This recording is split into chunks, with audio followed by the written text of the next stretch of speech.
After Kevin helped the man who had been poisoned by the herbal pill, his granddaughter thanked him and left the auction hall with her companions. Isaac Holden started insulting Kevin for no reason other than jealousy. This really irritated Dalton. "Are you done talking crap?"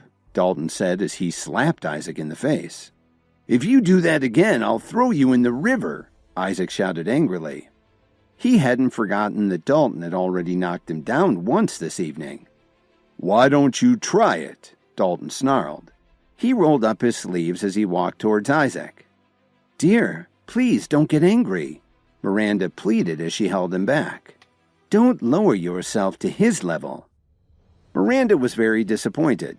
Nobody had talked to Dalton like this in years. This guy had no idea what he was getting into. "For my wife's sake, I'll let you go this time," Dalton said coldly. Kevin shook his head with a faint smile as he watched this scene. It took a ruthless man like Dalton to deal with a putz like Isaac Holden. Just then, Zane suddenly walked up to Kevin and patted him on the shoulder, saying, "Thank you so much. I'm sorry about what I said earlier. How about we make friends? You can call me Zane from now on." "Sounds good. My name's Kevin." He smiled and gave him a friendly nod. Zane seemed to be a lot like Dalton, and Kevin felt comfortable talking with him. They chatted casually for a few minutes, and then Kevin asked curiously, "I'm wondering about those two people, Zane. Why were you so shocked to see the woman's ID?" When Kevin said this, Zane put his finger to his lips and then pulled over to a corner where no one could hear them. "Kevin, I already think of us as brothers, so I'll tell you the truth," Zane said seriously. "That woman and her grandfather are from a very powerful underworld organization. They call themselves the Myriads, and they're interested in a bit more than herbal medications.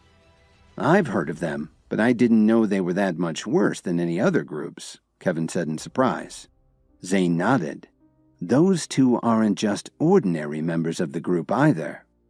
It's not like underworld gangs have ID cards.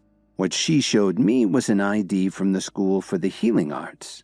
That means they're starting to get into some higher-level stuff," Zane continued seriously. "You should be really careful, Kevin. Now that you saved that man, you may have put a target on your back." "I'm sorry I asked," Kevin said glumly. "Take care, brother. If you need anything, just let me know. You can always count on my family's help," Zane said sincerely. The two of them kept talking until the auction was finished. Zane asked one of his assistants to bring a box for Kevin. "Please accept this as a token of the Pearl family's gratitude for your help today. Now, if you'll excuse me, I have something to deal with now that the auction is over." Kevin thanked him and opened the little box. Inside was, of course, a pearl lapel pin in a gold setting. As Kevin was looking at the lapel pin, he got a call from the body shop. They were finally finished repairing the damage to his roadster. He asked them to bring the car over and park it in the auction hall's underground garage. He wandered around outside the auction hall for a while until the driver showed up to drop off his car. As Kevin walked down to the garage, he put on the pearl lapel pin that Zane had given him. Before he reached the car, Kevin ran into Truman Anderson, Phoebe, and Isaac. "So, I see you're driving your wife's car," Isaac said loudly as he patted the car's hood. "Sorry, but I bought this car myself. I know it's just an old beater, but I like to keep a low profile," Kevin said casually. Their conversation attracted some attention from the people who were filing out of the auction hall. They couldn't believe someone would call a $3 million car an old beater. Truman just shook his head when he heard Kevin say that. He thought that maybe Kevin was right for his daughter after all. "You're such a braggart. If you're so rich, why the hell didn't you buy anything at the auction?" Isaac asked with a sneer. Just as Kevin was about to reply, Miss Wilson hurried over to him. She went up to his window and handed him an exquisite box. Then she said politely, "Here are the Dream Lover necklaces we bought, sir." Kevin stepped out of the car, took one of the necklaces out of the box, and gave it to Miss Wilson, saying, "This one's yours." She shivered and said excitedly, "Thank you, Mr. Williams. I still have some things to take care of. Please head back to the office without me," Kevin said nonchalantly. Thank you again. I'm so lucky to work for a CEO like you, Miss Wilson said excitedly as she walked away holding the Dream Lover necklace. Truman and the other two were shocked. Of course they knew who Miss Wilson was, but did she actually call Kevin CEO? When did this piece of trash who's freeloading off the Jones family become CEO of Williams Media? Isaac thought to himself as his face turned red. Truman was absolutely floored. He never expected this. Kevin took out another necklace from the box and walked over to Phoebe. With a big smile, he said, "This one's for you." Phoebe didn't reach out right away. Instead, she stared at Kevin for a moment and then asked, "You're the CEO of Williams Media?" "Who would have guessed?" Kevin said with a laugh. Then he held out the necklace and said, "Go ahead and take it. Isn't it beautiful?" Truman gasped. The necklace was worth millions, and Kevin just gave it to his daughter like it was no big deal. Thank you, Phoebe said hesitantly. She was nervous and extremely excited, and she was also tempted to give Kevin a big kiss. "Well, I've got to get going," Kevin said as he started to get back into his car. Wait a minute, Phoebe said as she blushed a little. "You just gave me this beautiful necklace. Can I at least treat you to dinner?" When she said this, Isaac started to open his mouth, but he couldn't find the words. "Don't tell me you don't want to grab a bite with me," Phoebe asked. Of course, a meal wasn't worth nearly as much as a Dream Lover's necklace, but Phoebe just wanted to spend some more time with Kevin, even if it was just for a minute. "Okay, I'm a little hungry too," Kevin said with a smile. Then he opened the door for her and added, "Hop in. Just tell me where you'd like to go." "Okay," Phoebe agreed excitedly.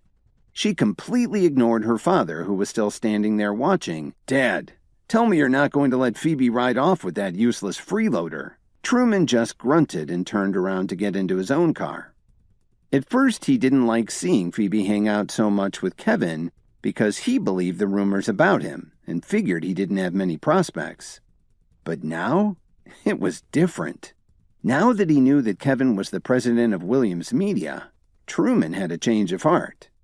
"Dad, say something," Isaac begged as he talked to Truman through his car window. "Take care of it yourself. I'm too old for this crap," Truman replied as he rolled up his window and drove away. At that very moment, Kevin was driving into town chatting with Phoebe. While they were talking, Kevin's phone rang. He looked at the caller ID and was surprised to see that it was Officer Emmett. "Hello? Why are you calling so late?" Kevin asked her. "Do you have a minute, please?" Officer Emmett asked him very weakly. When he heard her say please, he almost floored the accelerator. But Phoebe was riding with him, so Kevin naturally had to show more self-control. "If you said please, I know it's serious. How can I help?"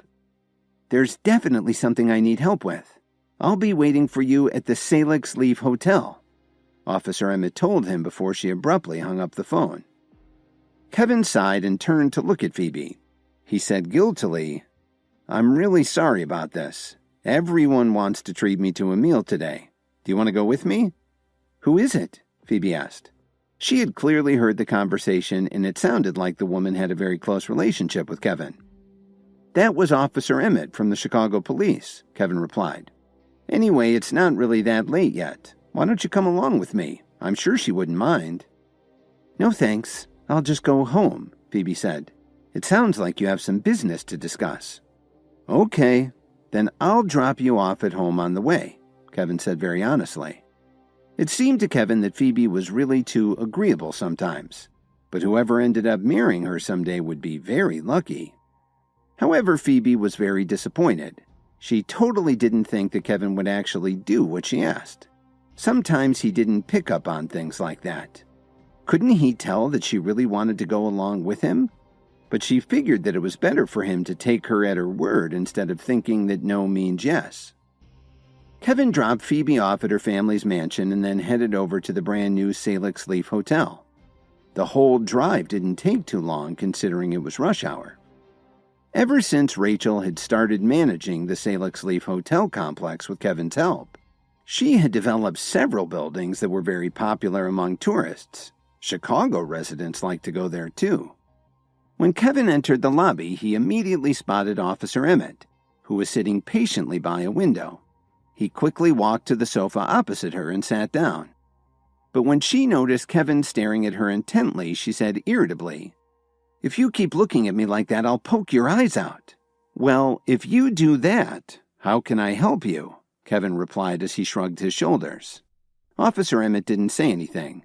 She just rolled her eyes at him. "Well, what's going on? I don't have a lot of time," Kevin said as he picked up one of the drinks she had ordered for them. "Geez, don't be so impatient," Officer Emmett complained. Then she realized that something wasn't right.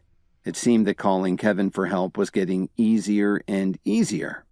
"Well," Kevin said restlessly. "I'll get straight to the point," Officer Emmett said very seriously. Then she looked around and asked him, "Have you heard anything about the Myriads?" "Why do you ask?" Of course Kevin had heard of them. He'd been with 2 of their members just a couple of hours ago. "Would you be willing to try to infiltrate their organization?" Officer Emmett asked as she looked deeply into Kevin's eyes. Kevin spat out his drink. He looked at her in surprise and said, "You've got to be kidding. You have so many highly trained officers, how could I possibly be of any help?" "It's precisely because you haven't had any specialized training that you could be ideal for this," Officer Emmett said as she sighed helplessly. "We have good intel that the Myriads are going to set up a branch in Chicago in the near future. My superiors want us to get to them before they have a chance to gain a foothold. If we don't do it in the next 2 months, we might as well pack up and leave town," she explained. "I know what you're capable of.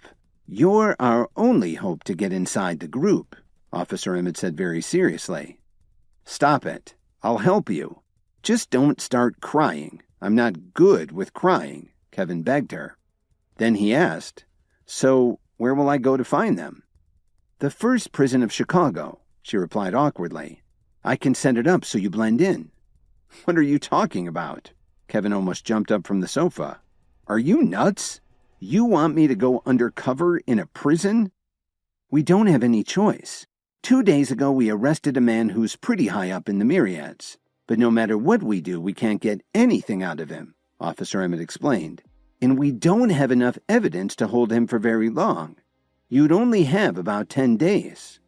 "But I haven't said yes yet," Kevin said as he took a deep breath. Officer Emmett had really surprised him with this. "I don't know who else to turn to. If you don't help me, I could lose my job," Officer Emmett said quietly. "Let me think about it," Kevin told her. "Anyway, shouldn't Sherwin Blair be able to take care of you if you lost your job?" But Officer Emmett didn't care about that right now. She just wanted Kevin to promise he would help. Please subscribe to the Pocket FM YouTube channel and press the bell icon for instant notification. Check out our channel for more such exciting shows.